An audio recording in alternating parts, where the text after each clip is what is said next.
About a month ago, I made a clip about this topic on my second channel. A fan asked me about JRPGs that overstayed their welcome.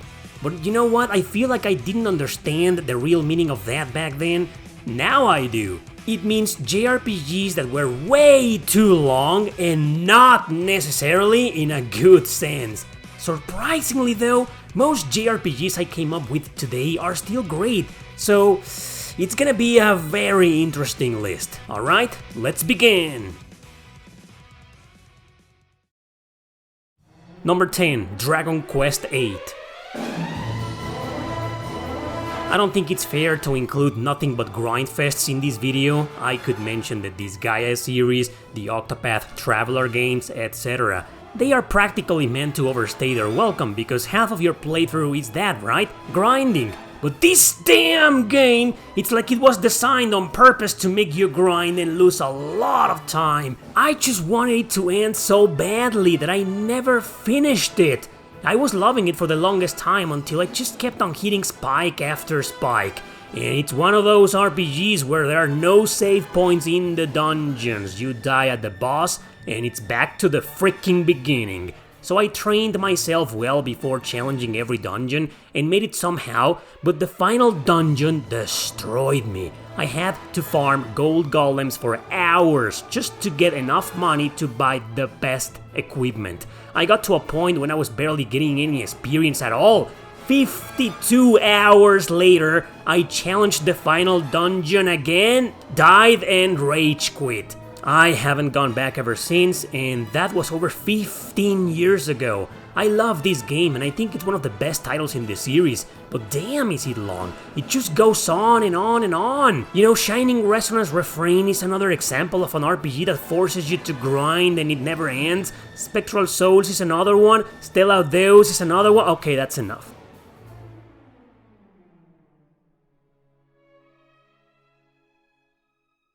Number 9. Final Fantasy XII. Sure, you also grind a lot here, but that's not exactly forced on you. There are several ways to exploit the battle mechanics, and understanding the magic system makes grinding kinda useless most of the time. There's a couple of problems that make this game unnecessarily long and tedious. It's still a blast to play, but you do get to a point where you just want it to end. It overstays its welcome because number 1, it's a bit of an open world game. It allows you to explore a vast overworld till your heart's content, but often you have trouble getting where you need to go. You just waste a lot of time trying to find out how to get to the next place. At least in the original PS2 version it was like this. A pain in the ass! Number 2, the dungeons are way too long. It's Rogue Galaxy all over again. They seem endless, some of them being quite the cryptic labyrinth to be honest. But the icing on the cake is that there are too many enemies and most of them are very hard to avoid. So you end up grinding a lot no matter what.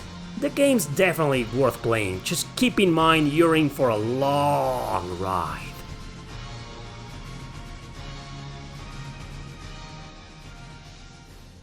Number 8. Trails of Cold Steel 3. If I had to pick one, just one game in the entire Trail series, it will be this one.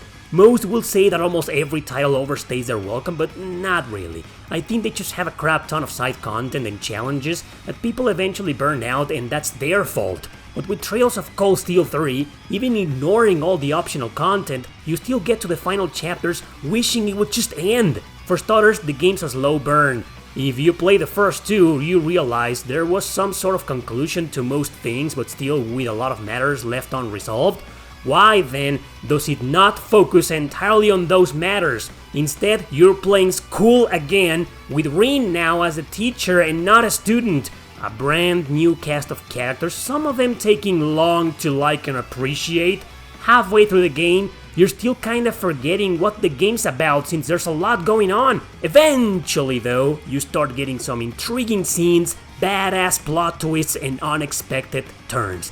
That's when the game finally gets really damn good, but it doesn't change the fact that it could have done without the excess of school trips and slice of life dialogue.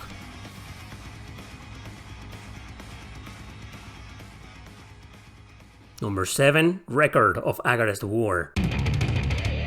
This game only came out on the PS3 in Europe under the name Agarist Generations of War. In North America, it was only on the 360 and Steam under the name Record of Agarist War. Weird.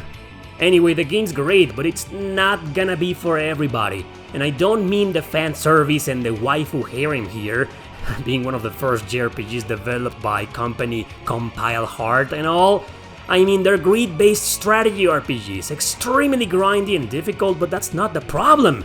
You see, this game, unlike its successors out there, has a generational feature. What is that? You have a male protagonist at the beginning and 3 girls to choose from to marry.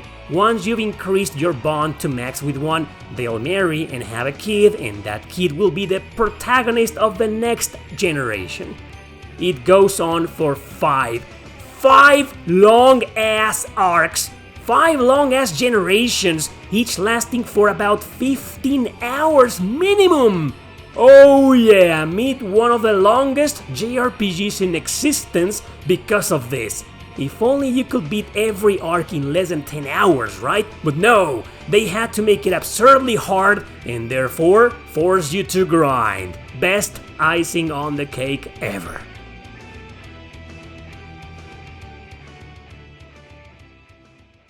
Number 6, Uta Wareru Mono, Mask of Truth. This is the third and final game in the Uta Wareru Mono trilogy, a series of strategy RPGs combined with visual novels. Usually the latter tend to overstay their welcome, right? Because they aren't exactly video games per se. All you do is press one button to have the text advance, and so on until you make a choice that affects the story, and that's usually it, maybe a puzzle or two. These games, however, offer you a break of that by adding strategic grid-based battles with engaging combat. So these are still very recommended, and besides, the stories are great, so what could go wrong? Well, Mask of Truth is the best of them all because it has the conclusion to the story, everything is explained and major plot twists are introduced, yeah. The problem is that it's over 50 hours long, the main story alone, whereas its predecessors lurk between 30 and 40 hours, and that's a stretch for a game like this, where there's barely any side content and nothing but dialogue and grid-based combat. This game just wastes 2 or 3 hours of your time sometimes, with slice of life, comedic and pretentious dialogue, scenes that barely add anything to the story, when all you want to do, what with it being the closing chapter of the trilogy, is get everything explained to you and move on. But you see, that's also why the game overstays its welcome. It takes way too long to explain things, tangling with more and more shocking revelations. It gets tiresome after a while, but you pull through because most of it's just awesome. But awesome or not, it definitely and unquestionably went on for way longer than necessary.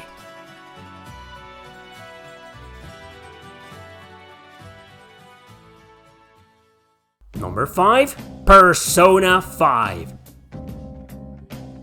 Out of all the Persona games out there, this one is the longest, and I mean the longest! 70 plus hours of just main story that clearly overstays its welcome. The game still did it right though, as it was extremely successful and millions of fans treasure it. I'm one of those, I won't lie, but near the last 10 hours or so, I really, and I mean really wanted the game to end. It's one of those that trolls you, kinda like the Trails series. Something major happens, so you're there in suspense, you feel like you've reached the climax, yeah, shit's about to happen, man! But only to see yet another issue taking place that drags the events a bit more. A second time happens, this time you're sure of it, final dungeon and boss are nearby, but oh no! Another plot twist creates another situation you've gotta resolve first. And it goes on like this until you beat the game and you don't even notice. When I did, I was sure there was more to come, and even watching the ending made me suspect. Persona 5 just can't be trusted. It'll fool you like this with its awesome storytelling, excellent characters, and addictive gameplay mechanics. I can't believe they released their Royal, making it even longer now. Unbelievable.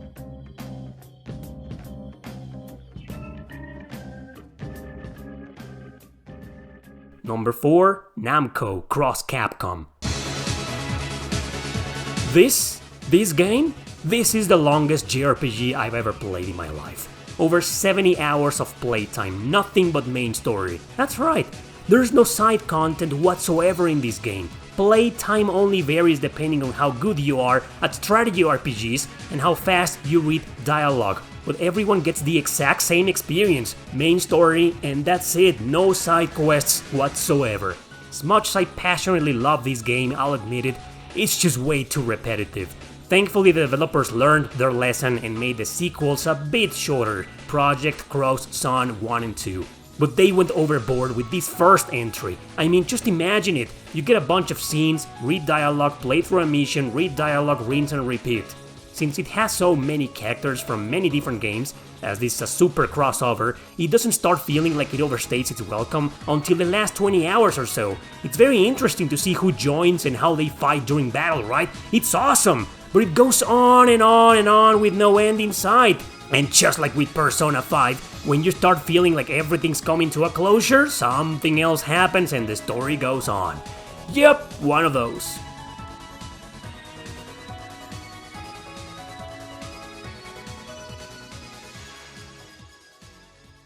Number 3, Fairy Fencer F, Refrain Chord. This is a direct sequel to the first game. The same characters come back, there are some new allies, sure, but the same enemies also come back. And that is the first major issue with this game.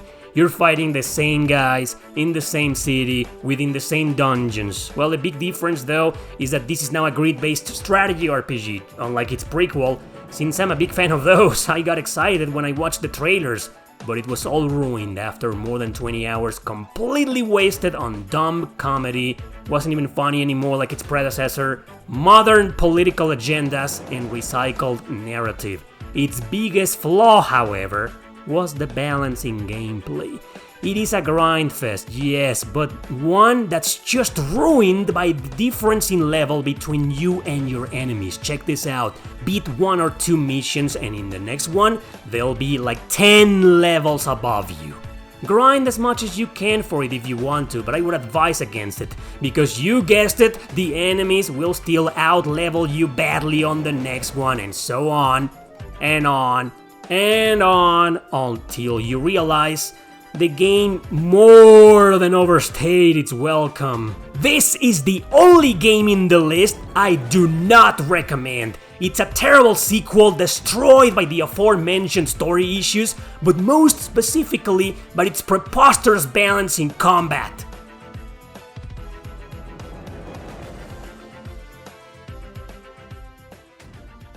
Number 2, Xenoblade Chronicles 2. I think we can all agree these games are just too long, every single one of them. Well, maybe not Torna, cause it was its own thing, but the others can be insanely long if you want to. Open worlds with tons of optional side content and plenty of stuff to do, yeah. So why am I then only picking on the second one? Let me explain. This game focuses a lot on the blades, and it takes away a big chunk of your time just finding them or trying your luck with these items to get some good ones. There's a crap ton of characters that are straight up useless, generic, and you will most likely never use them. And it's not like in Chrono Cross or the Suikoden series, where there's an actual appeal for them, as they get a bit of story or they serve a purpose or something, right? Here, you just want to get the good ones, and there's barely any accurate method to get, I don't know, Cosmos for example. But I feel like the game's biggest issue is its exploration. I did get lost a few times on Xenoblade 1 and 3, but they don't come even close, nowhere near to the second entry in that. I got lost so many times with no clue where to go or what to do. Sure, this little GPS whatchamacallit system tells you how far away you are, but in this game, it makes you go around like crazy just to force the player to appreciate the scenery and explore uselessly. And that is why this JRPG overstayed its damn welcome, unlike the other two, which are just as long. Anyway, all 3 games are great, including this one.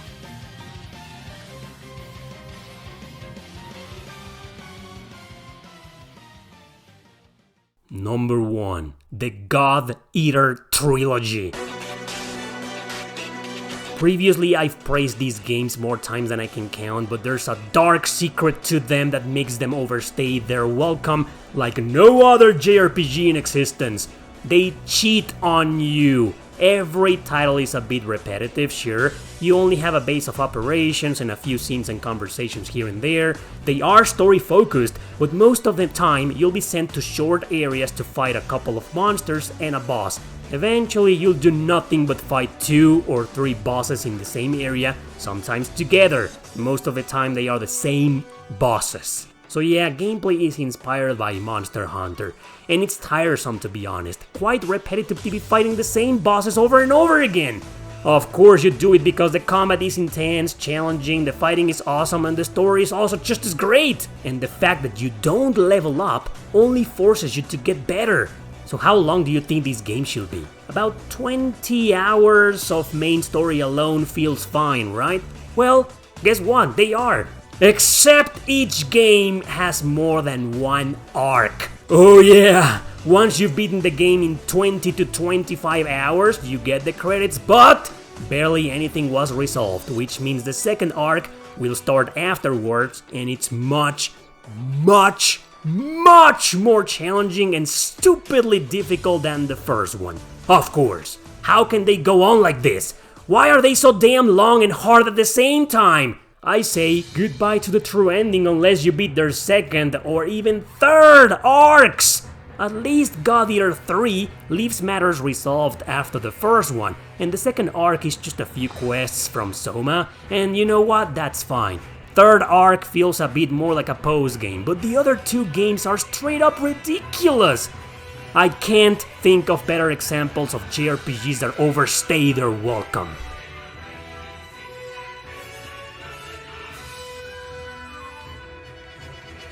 You know what else overstays their welcome? These damn dogs.